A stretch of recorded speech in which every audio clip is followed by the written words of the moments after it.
tips about making hamburgers.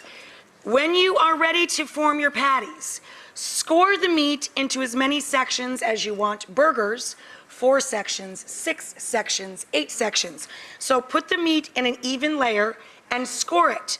This way you know every time you grab the meat, it's roughly the same amount.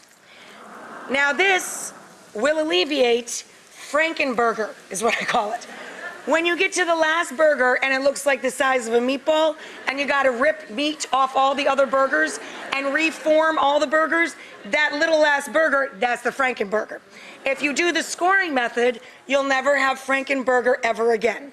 Now, whenever you make burgers of any kind, make the patties thinner at the center and thicker at the edges. Whether you're cooking them in a cast iron skillet, my preferred method for a burger, or on the outdoor grill, when burgers cook, they plump. And what happens? You get burnt edges and raw middles, and it looks like a flying saucer. When it's thinner at the center, you get even cooking, a flat burger, and you eliminate flying saucer burnt burger. Good.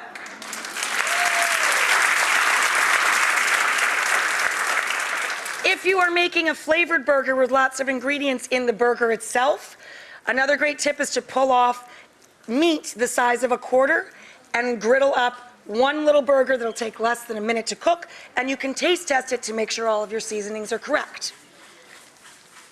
I've now run out of tips, so you're gonna have to just watch me make these last 2 burgers. That's for real.